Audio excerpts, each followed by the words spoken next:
श्रीमद्भागवतम स्कंद प्रथम अध्याय 10। द्वारका के लिए भगवान कृष्ण का प्रस्थान। श्लोक संख्या 2। शब्दार्थ, अनुवाद एवं तात्पर्य श्री श्रीमद् एसी भक्ति वेदांत स्वामी श्री प्रभुपाद के द्वारा। सूत उवाच वंशं कुरोर्वंशदवाग्निनिर्हृतं संरोहयित्वा भवभावनो हरिः निवेशयित्वा निजराज्य ईश्वरो युधिष्ठिरं प्रीतमना बभूवः। शब्दार्थ, सूतः उवाच,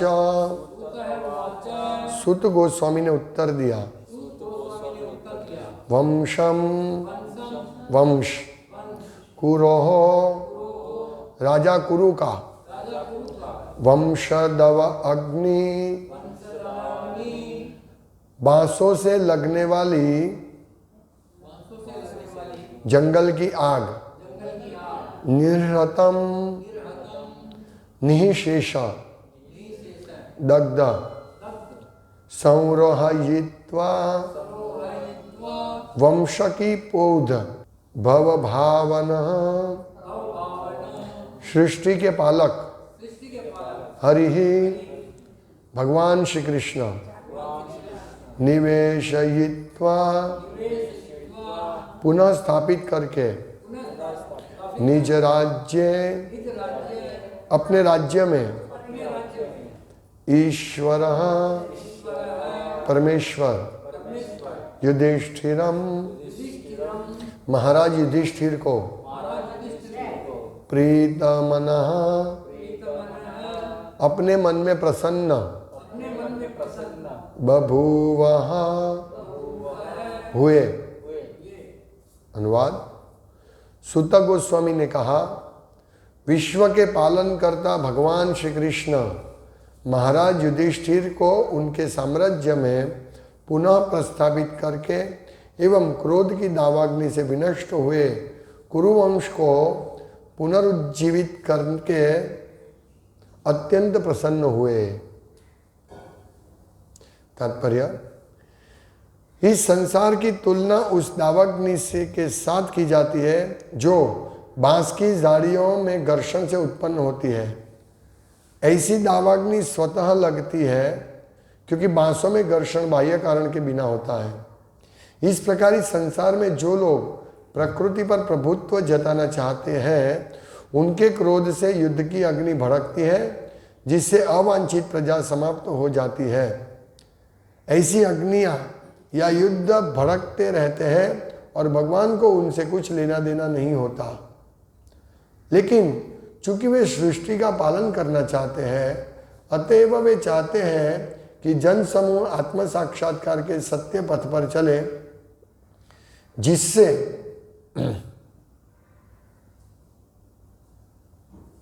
जीव भगवत धाम में प्रवेश कर सके।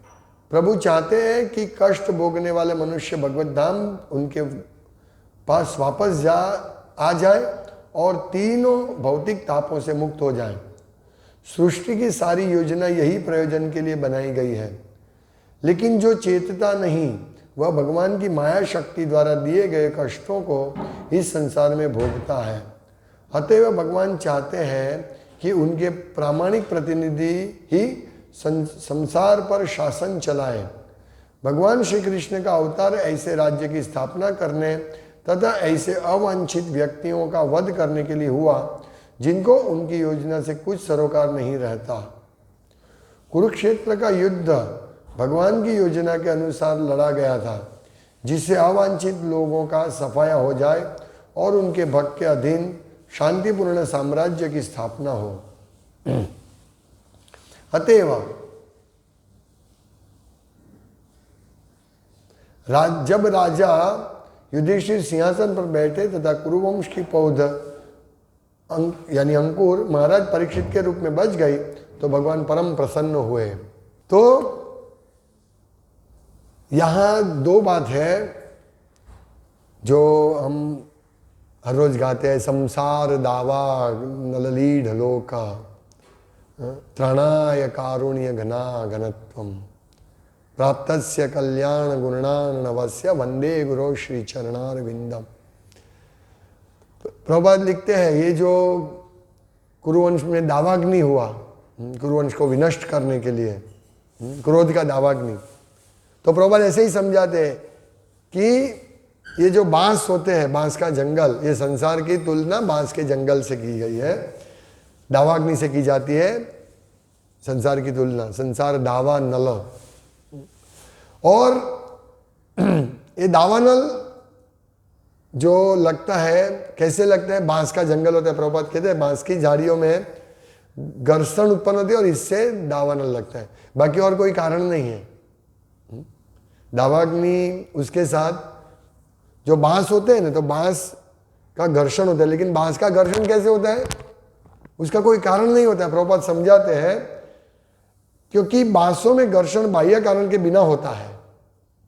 हम देखते हैं जो इस संसार में सब झगड़े होते हैं, जो भी लड़ाई होती है, उसका कोई कारण नहीं होता है, अपने आप लग जाता है, ये फाइटिंग हो जाता है। फैमिली में देखो, दो हस्बैंड वाइफ, बच्चे, पिता पुत्र, अचानक कुछ हो गया और विस्फोट हो जाता है, दावाग्नि अचानक लग जाती है।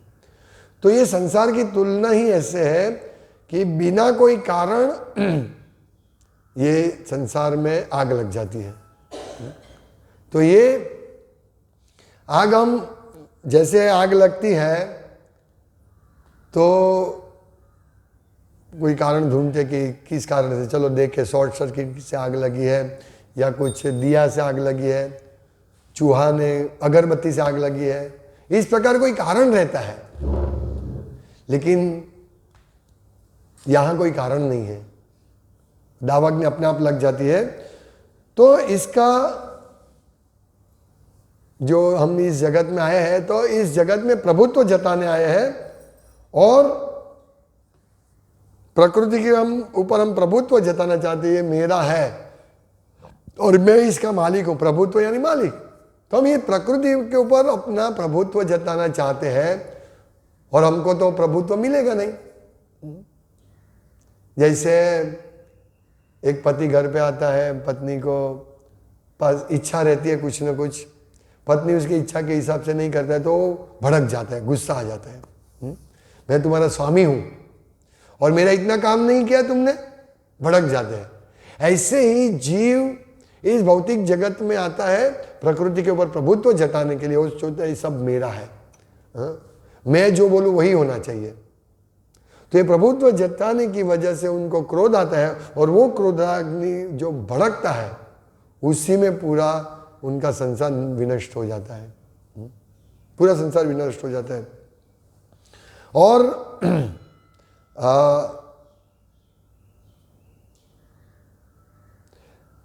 ऐसी अग्नियां या युद्ध भड़कते रहते हैं और भगवान को उनसे कुछ लेना देना नहीं है, ऐसा चलता रहता है। भगवान उसमें दखल अंदाजी नहीं करते हैं, होता है तो हम क्या करते हैं, हमारा क्रोध होता है, हम किसी की हत्या कर देते हैं और फिर हम बोलते हैं कि हमको इतना सजा क्यों मिल रही है। भगवान कुछ इसमें ये नहीं करते हैं, स्वतंत्रता दी है ना भगवान ने हमको, तो इसीलिए हमको सावधान रहना पड़ता है प्रत्येक कदम पर कि हम कोई ऐसे कार्य नहीं कर दे जिससे क्रोधाग्नि की वजह से हमारा पूरा सर्वनाश हो जाए। ये हमें बहुत ध्यान रखना है ये चीज। जैसे मैं एक आपको बताऊं, एक साधु, एक गुरु था, सो कॉल्ड गुरु, हम लोग व्यारा बुक डिस्ट्रीब्यूशन में गए थे तो गुरु का उनके घर पे बहुत बड़ा फोटो था, बहुत फेमस है, सूरत का ही गुरु है। तो सूरत में ज़्यादा रहते थे, जिनका कोई आशा नहीं थी, अभी आशा नहीं है जिनकी जेल से छूटने की, तो उनके घर में बड़ा फोटो था। तो मैंने उनको पूछा कि ये अभी जेल से नहीं छूटे? बोला वो जेल में नहीं है, वो तो हमारे सामने हजूर इधर ही हाजिर है। मैं बोला मतलब देखो कितना अंधश्रद्धा है, कितना दावाग्नि है। मैं क्यों ये बोल रहा था, ये तो ऐसे मैं क्यों ये उदाहरण दे रहा था, मुझे मैं भूल गया। तो कहने लीला बताते हैं लीला है। हाँ वो तो नहीं, मैं ये क्यों एग्जाम्पल लिया कि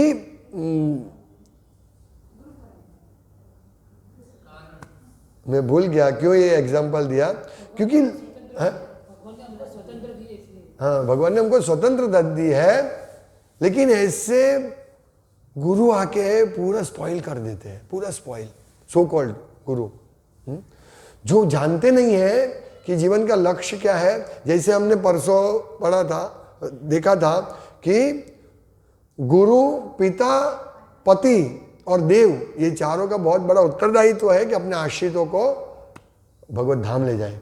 गुरु न सस्यात् स्वजनो न सस्यात्, पिता न सस्यात् जननी न सास्यात्, दैवम न तस्यान्न पति न पतिश्च सस्यात्, नमोचयेद समुपेत मृत्युम।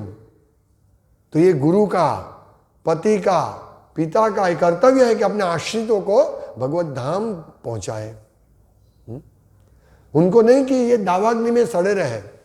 जो दुष्ट गुरु होते हैं, गुरु को दुष्ट नहीं होता है कभी भी, वो गुरु ने दुष्ट बोल जा सकते हैं, इसीलिए सदगुरु बोलते हैं हम। एक्चुअली गुरु सदगुरु ही होता है, गुरु कभी दुष्ट गुरु या हल्के नहीं होते हैं। गुरु यानी भारी। तो जो गुरु, ये लोग के लिए गुरु शब्द नहीं वापरा जा सकता है, दुष्ट, ये लोग दुष्ट है। कितना लोगों को गुरु का कर्तव्य है कि लोगों को संसार की दावाग्नि से बाहर निकाले, ये बड़ा कर्तव्य है गुरु का। लेकिन गुरु क्या करता है,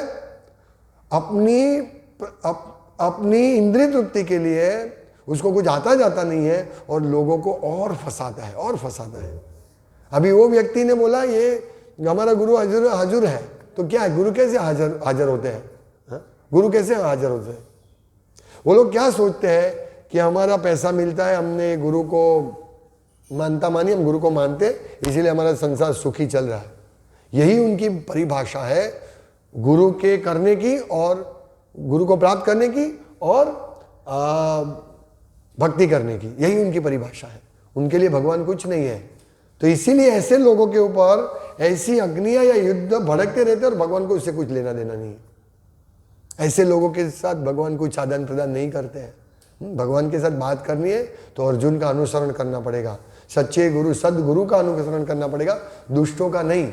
वो हमको हम हर रोज गाते हैं वंदे गुरु श्री चरणार विंदम, तो हम ऐसे नहीं गाते हैं। हमारे गुरु हमको शास्त्र की शिक्षा देते हैं, हमको इस संसार दावाग्नि से मुक्त कराने के लिए है, कृपा का बारिश बरसाते हैं। त्राणाय कारुण्य घना घनत्वम। वो कृपा कहाँ से लाते हैं गुरु? भगवान से। भगवान की कृपा सीधी हमारे ऊपर बरसाते हैं। ये गुरु सही गुरु होते हैं, और इसको भी गुरु बोल सकते हैं हम। ये सदगुरु है कि जिनके चरण कमल जान पर शरणागति लेने से हमारा ताप, ये संसार के त्रिताप से मुक्त होना चाहते। यही भगवान का मिशन है। भगवान का मिशन क्या है? भगवान को कोई सरोकार नहीं है लोग दावाग्नि में जलते रहे, भगवान को कोई पड़ी नहीं है, उससे कोई सरोकार नहीं है। लेकिन चूंकि भगवान इस सृष्टि का पालन करते हैं, प्रभुपाद लिखते हैं इस तात्पर्य में कि भगवान इस सृष्टि का पालन करते हैं, इसीलिए वो चाहते हैं कि लोग ये त्रिताप से मुक्त होकर मेरे धाम आए। भगवान ये चाहते हैं। प्रभुपाद कहते हैं कि चूंकि उनको कोई पड़ी नहीं है, चूंकि सृष्टि के पालन करना वे चाहते हैं, अतएव वे चाहते हैं कि जन समूह आत्म साक्षात्कार के सत्य पथ पर चले, जिससे जीव भगवत धाम में प्रवेश कर सके। भगवान की कितनी बड़ी, देखिए गुरु का कर्तव्य क्या है। गुरु भगवान की कृपा से भगवत धाम ले जाना चाहते हैं, भगवान की इच्छा को पूरा करना चाहते हैं गुरु। और भगवान की इच्छा क्या है? प्रभुपाद लिखते हैं प्रभु चाहते हैं कि कष्ट भोगने वाले मनुष्य भगवत धाम उनके पास वापस आ जाए और तीनों भौतिक तापों से मुक्त हो जाए। कितनी बड़ी भगवान की इच्छा है। भगवान कितने दयालु है, कितने दयालु है। वो चाहते हैं कि सब लोग त्रिताप से मुक्त हो और मेरे पास आए। और जो व्यक्ति भगवान की इस योजना को समझकर मदद करता है, भगवान को इस योजना में भाग लेता है, मदद करता है, यानी बद्ध जीवों का उद्धार करता है, वही सद्गुरु है।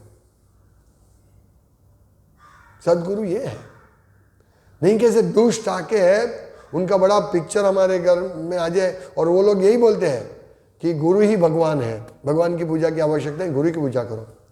लेकिन हमारे आचार्य क्या कहते हैं? साक्षात धरित्वेन समस्त शास्त्रेर उक्तस्तथा भाव्यते एव सद्भि।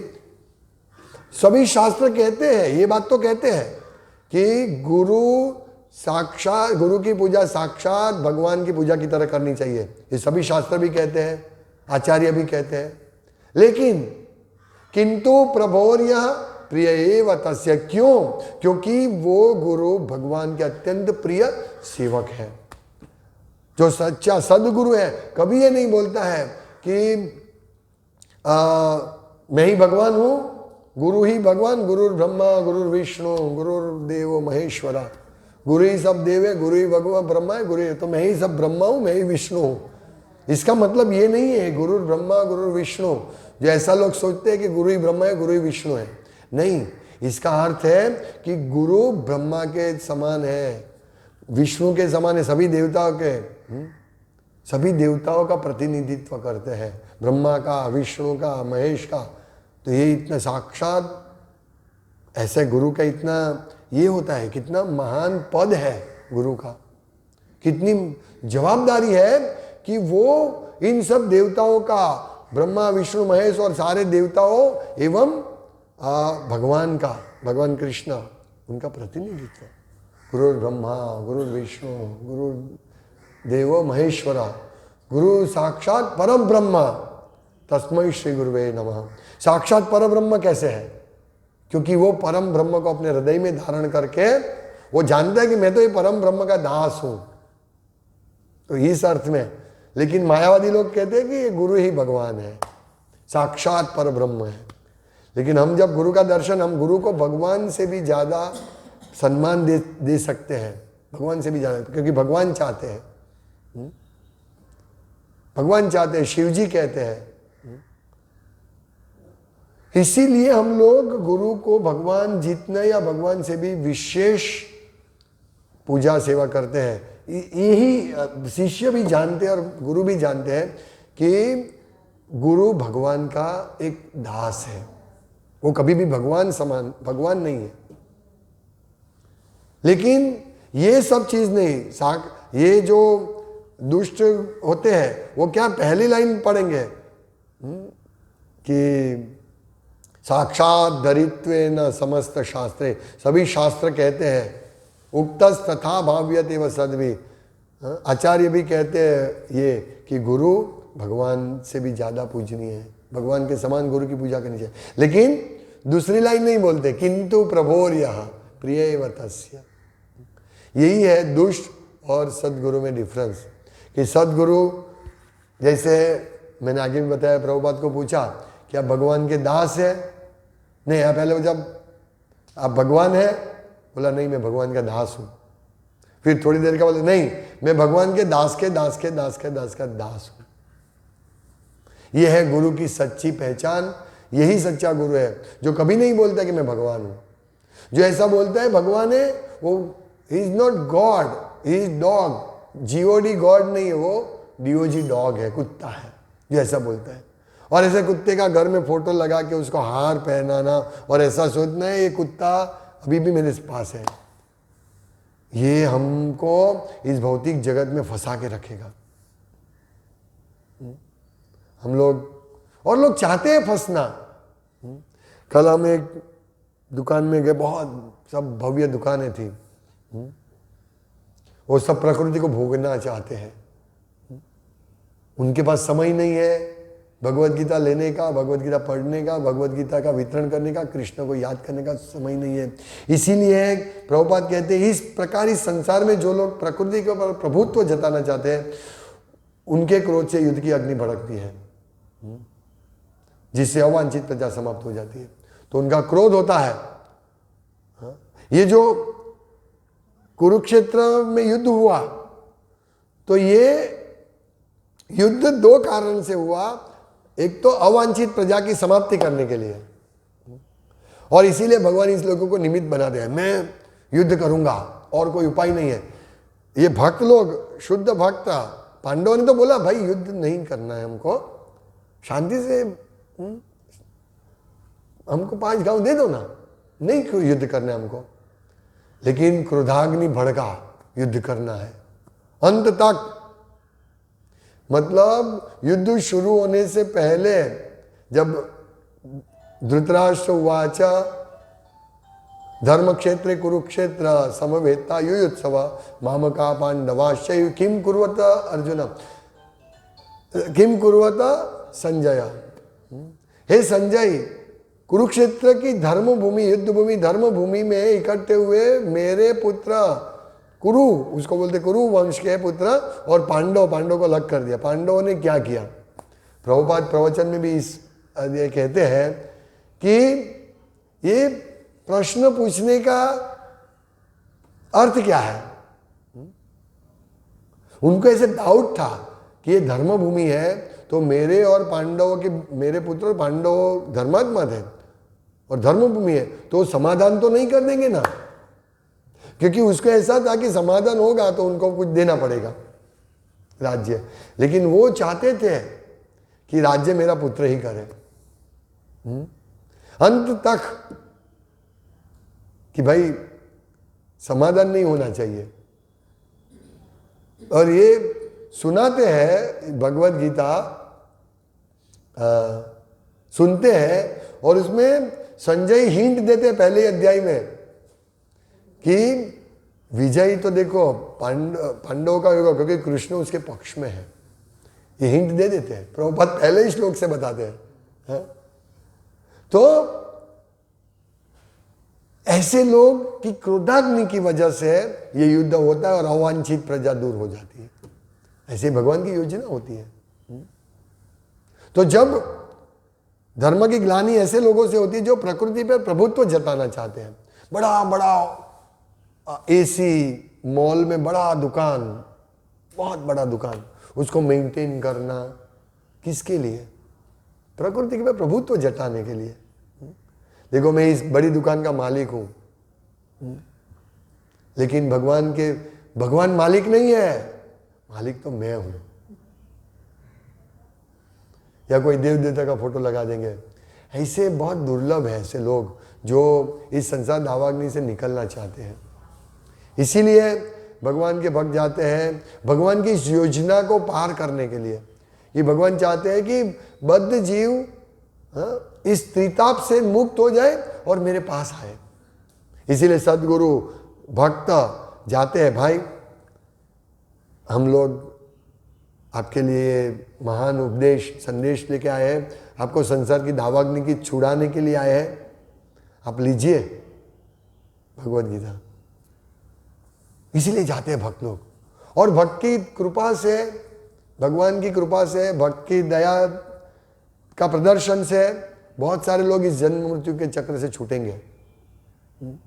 क्योंकि जैसे चैतन्य महाप्रभु ने कहा है कि मैं अकेला माली हूं, मैं कितने फल दे सकता हूं लोगों को कृष्ण प्रेम के। बहुत है, प्रचुर मात्रा में कृष्ण प्रेम का फल है। ऐसे जैसे मूर्ख लोग बोलते हैं कि अभी भक्ति करेंगे तो सब भगवान के धाम जाएंगे, तो यहां कौन रहेगा, मतलब उसको रहना है यहां। जबकि कृष्ण चाहते हैं, चैतन्य महाप्रभु चाहते हैं कि ये कृष्ण प्रेम का फल सब लोग ले जाए और यहां से छूट के जाए, लेकिन नहीं चाहते हैं लोग।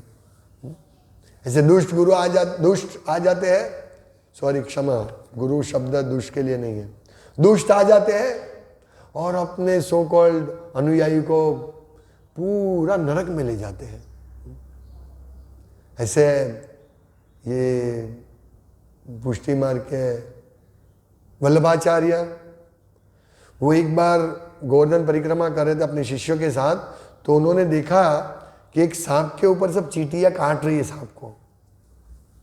तो शिष्यों ने पूछा ये कौन है, ये क्या है, क्यों इतना दुख इसको भुगत रहा है? बोला ये जो सांप है ना, पिछले जन्म में गुरु था और चींटियां उनकी शिष्य थी और इसीलिए उनको काट रही है। क्योंकि उन्होंने इन सबको गलत संदेश दिया, दुष्प्रचार किया कि मैं ही गुरु हूं, मतलब मैं ऐड कर रहा हूं ये सब चीज। पर कहने का तात्पर्य कि आज किसी को गलत रास्ता बताना कितना गलत है ये। हमारे पास 5 मिनट है और हमको घर से मंदिर आना है, यहां आना है, हम रास्ता मालूम नहीं है तो हम आते हैं गाड़ी में, किसी को पूछते भैया रास्ता दिखाओ ना, मेरे पास बहुत कम समय है, यहां से वहां जाओ, वहां से वहां, वहां से वहां, गलत रास्ता दिया तो हम नहीं पहुंच पाएंगे टाइम पर। इसी प्रकार 100 साल में हमको अगर सही रास्ता नहीं मिला भगवत धाम का, इस ज्यादा से ज्यादा 100 साल में, तो हमारी क्या हालत होगी सोचिए, हम नहीं पहुंच पाएंगे भगवत धाम। तो ऐसे बहुत सारे लोग घिरे हुए हैं, सच्चे भक्त तो बहुत पीछे हैं। कल हम एक दुकान में गए, बोला हम लोग हिंदू ही है लेकिन हम जैन धर्म के फॉलो करते हैं, इसीलिए हम लोग ये रखते नहीं है घर में भगवत गीता, क्योंकि असार होता है, भगवत गीता रखने से असार होता है, क्योंकि कोई पढ़ता नहीं है तो अच्छा नहीं है। तो ये गलत इंफॉर्मेशन है, पूरी गलत इंफॉर्मेशन है। अगर घर में भगवत गीता हो, ये कौन सिखाते हैं कि घर में भगवत गीता नहीं रखनी चाहिए? अगर नहीं पढ़ेंगे ठीक है, नहीं पढ़ेंगे तो आज नहीं पढ़ेंगे तो कल पढ़ेंगे। घर में जब हमारे पास लक्ष्मी होती है, सोना होता है, चांदी होती है, लक्ष्मी, तो लक्ष्मी रख सकते हैं, वो उपयोग नहीं करेंगे, वो 10 साल 20 साल के लिए रख सकते हैं, कृष्ण को नहीं रख सकते। ये सिखाते हैं लोग, ये गलत है। रख सकते हैं हम भगवत गीता 100 रखो, जो है उसको भगवत गीता यथारूप दो, जो है उसको दो यथारूप। वो पढ़े नहीं पढ़े वो आपका काम नहीं है। यहां भगवान ने अर्जुन को बताया पूरा योग, बहुत सारे सुनने वाले लोग थे और हम भी सुन रहे हैं, अभी वही मैसेज हम सुन रहे हैं। तो हम सुन के उसका अमल करें नहीं करें वो अपने हाथ में है। हाँ? कोई बोले भाई हम लोग तो ये भक्ति करने वाले नहीं है इसलिए हम सुनेंगे ही नहीं। सुनेंगे ही नहीं तो क्या बात है? हमको भगवत धाम नहीं जाना है, हमको मालूम नहीं है, हम सुनेंगे नहीं। ठीक है, सुनेंगे नहीं तो कम से कम बैठिए तो सही, ये घर में तो रखे है, कभी तो सुनेंगे आप। देखिए ऐसे ही भक्त लोग भी ये सब इतना अच्छा भगवान बोल रहे हैं, इतना दिव्य मैसेज हमको दे रहे हैं, और भक्त लोग भी घर पे सोते रहते हैं माया के प्रभाव से। थोड़ा सा इधर उधर हो गया, भक्त चले गए, मैं नहीं आऊंगा कल से, मुझे ये समझ। अहेतु की अप्रतिहता यही आत्मा सुप्रसिद्धति, ये भक्ति क्या है? अहेतु की होनी चाहिए और अप्रतिहता, कुछ भी हमारे विघ्न क्यों नहीं आए। हमें रोकना नहीं है हमारी भक्ति को, हमें मंगला आरती छोड़ना नहीं है, हमें 16 माला छोड़ना नहीं है, हमें प्रभुपाद की पुस्तक को पढ़ना छोड़ना नहीं है, भागवत क्लास अटेंड करना छोड़ना नहीं है। यही तो परीक्षा है हमारी। जो भगवान का मिशन हमारे तक आया है गुरु के माध्यम से, भगवान का मिशन है सबको भगवत धाम ले जाओ, वो मिशन पूरा नहीं करते हैं और इसी प्रकार माया का मिशन पूरा करने में लग जाते हैं। माया कहती है बेटा मेरा इतना काम कर दो, तुम खूब मौज करो, खूब गधे की तरह काम करो, यही मेरा मिशन है, तुमको परीक्षा में फेल करना, तुम्हारी परीक्षा लेना। परीक्षा पेपर आता है, हो पेपर आया, तैयारी नहीं है, फेल हो जाएंगे। ये माया हमको परीक्षा का पेपर देती है। माया हमको हमारे जॉब का ऐसा टाइमिंग रख देते हैं कि हम फेल हो जाते हैं भगवान की सेवा करने। हमारे जीवन में ऐसी समस्या ला देते हैं कि हम फेल हो जाते हैं भगवान की सेवा करने से। मैं एक भक्त को बता रहा था, और सबको मालूम है, मैं ये बोलता हूँ कि जब हमारे पास बहुत सारे काम आ जाते हैं और हमारे पास समय कम है, हमारे पास 24 घंटे से ज़्यादा काम आ जाते हैं, तो हम समय कम है तो हम हमारी नींद कम नहीं करते, हमारा खाना कम नहीं करते, हमारा सोना और दूसरा कार्य कम नहीं करते। हम क्या कम करते हैं? भक्ति पे कातर लगा देते हैं। भक्ति कम करो, बाकी सब चालू रखो। हाँ? अगर आज मेरा एक समस्या आ गया है, मेरे पास समय कम है, तो मैं नौकरी जाना कम नहीं कर दूंगा, बिजनेस नहीं वो तो जाना पड़ेगा, लेकिन भक्ति पे कातर लगा दूंगा। भक्ति चलो आज नहीं पढ़ेंगे, 2 दिन के बाद पढ़ेंगे, क्या फर्क पड़ता है, अभी तो हम जिंदा रहने वाले हैं, 2 दिन तक तो जिएंगे ना। ये हमारी भूल धारणा है, इसीलिए हम मिशन को समझ नहीं पाते। प्रभुपाद का मिशन, भगवान का मिशन, हमको इस मिशन में भाग लेके हमारा कल्याण करना है। ये मिशन हमारे लिए है, हम सोचते भगवान के लिए मिशन है। भगवान की हर रोज हार पहनने को मिले, भगवान की हर रोज मंगला आरती करने को मिले, इसीलिए मिशन है। वो लोग इसीलिए आ रहे हैं कि भगवान को हर रोज हार मिले, भगवान की हम आरती करें, भगवान प्रसन्न हो। मतलब हम ये सोच के आते हैं कि भाई भगवान को अच्छा ये मिलेगा। नहीं, ये भगवान हमारे लिए मिशन बना है। यहाँ खड़े हैं भगवान, हमारे लिए खड़े हैं। भगवान उनके लिए खड़े नहीं है, वो तो गोलोक एवं निवसत्य अखिलात्मा भूतो, ये अखिल जगत के आत्मा भगवान, परम भगवान तो गोलोक में अपनी लीला कर रहे हैं। ये हमारे लिए मिशन है कि हम आए, भगवान की सेवा करें, भगवान का नाम लें, भागवतम सुने और जन्म मृत्यु से छूटे, संसार दावाग्नि से छूटे। एक भगवान यहाँ कृपा बरसाते हैं, प्रभु कृपा दो कृपा दो कृपा दो ताकि मेरा कल्याण हो। तो कल्याण क्या कर चाहते हो आप, कौन सा कल्याण चाहते हो, जन्म मृत्यु से छूटने का या घर में एक बड़ी गाड़ी लाने का कल्याण है? तो आशीर्वाद मिलेगा माया का, तथास्तु माया कह देती है, हे माया देवी। इसीलिए लोग देखिए देव देवता के पास जाते हैं, तुरंत आशीर्वाद दे देते हैं, क्योंकि वो देखते नहीं है कि माया में गिरेगा। मैं आशीर्वाद दूंगा तो माया में गिरेगा। अभी ये प्रद्युम्न को किसी ने 500 रुपया दे दिया, किसी ने 10-10 रुपया दे दिया, सीधा माया के पास चला गया, वेफर खाने लगा, पॉपकॉर्न बाहर का। ये है माया का प्रलोभन। हम समझते हो मेरे पास इतना पैसा आ गया, चलो अच्छा है। इसीलिए पैसा से सावधान, अगर पैसा ज्यादा आते मत रखो अपने पास, दे दो, सेवा में दे दो, कृष्ण की सेवा में दे दो, पैसा ज्यादा आता है तो। नहीं तो ये माया पकड़ लेके पक देके, हमको मालूम भी नहीं लगेगा, हमको लगा हाँ कितना मजा आ रहा है, वेफर खाना कितना मजा आ रहा है, बाहर का खाना कितना मजा आ रहा है। हाँ? ये माया है, माया की परीक्षा में फेल हो गया। देखिए हम कितना भी सेवा करेंगे, लेकिन अगर थोड़ा सा भी मौका मिल गया ना तो माया पकड़ लेगी हमको। इसीलिए माया से सावधान रहना है। अगर संसार दावाग्नि से निकलने तो सावधान रहना है। हम लोग क्या करते हैं, दोष का टोपला दूसरे के ऊपर डाल देते हैं। इसकी वजह से उसने मुझे डांटा इसलिए मैं मंगल आरती में नहीं आ रहा हूं, दोष का टोपला है। ये माया प्रेरित, अपना दोष नहीं, दोष देखना है हमको, स्वदोष दर्शन। अपना दोष क्या है, हम हमेशा यही दोष का, इसने ऐसा किया, उसने ऐसा किया, इसकी वजह से हुआ, उसकी वजह से हुआ। हम कभी ये नहीं सोचते अरे मेरी वजह से ये हुआ। ये हमें कभी भी ऐसा नहीं करना चाहिए। हमारी आंख ये दूसरे का दोष, कान दूसरे का दोष, ये बहुत अच्छा लगता है। ये कभी ऐसे करने से हमारी इस भौतिक जगत में रहने का समय बढ़ जाएगा, अवधि हमारी लंबी हो जाएगी। तो भगवान श्री कृष्ण का अवतार ऐसे राज्य की स्थापना करने तथा ऐसे अवांछित व्यक्तियों का वध करने के लिए हुआ जिनको उनकी योजना से कुछ सरकार नहीं है। तो अगर हम, भगवान का 2 मिशन है, परित्राणाय साधुनाम विनाशाय च दुष्कृताम। हम दुष्कृत रहना चाहते हैं या साधु बनना चाहते हैं, दोनों तरह से हम भगवान के मिशन। साधु रहना चाहते हैं तो हमारा भगवत धाम जाना निश्चित है, और दुष्ट रहना चाहते हैं तो हम इस भौतिक जगत में बहुत सुख के लिए, हम पीला मल सोना, उसके लिए हम रहेंगे यहाँ इस भौतिक जगत में। हमारे हाथ में है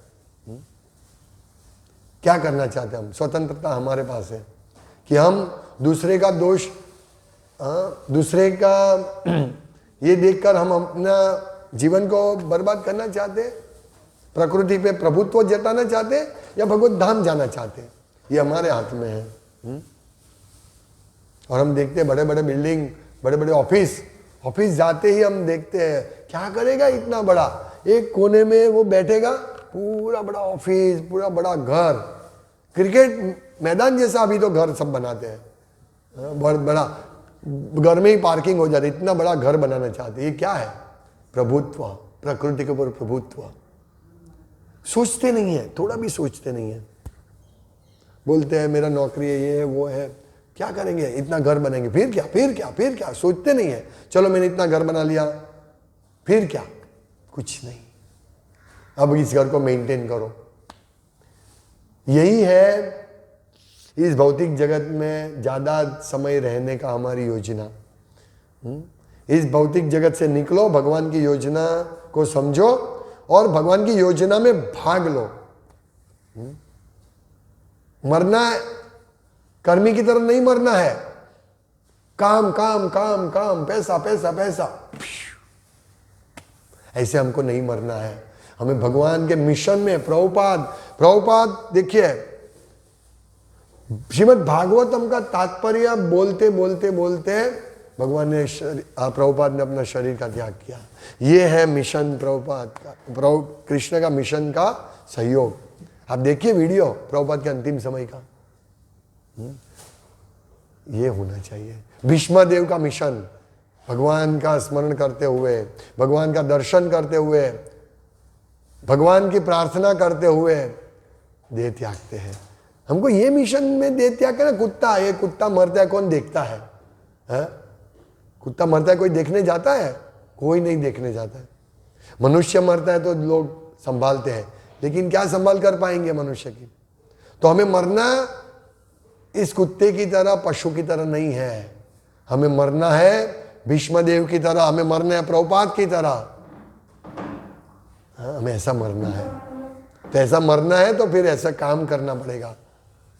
कुत्ते की तरह काम करेंगे तो कुत्ते की तरह मरेंगे, भक्त की तरह काम करेंगे, भगवान की सेवा करेंगे तो भक्त की तरह मरेंगे।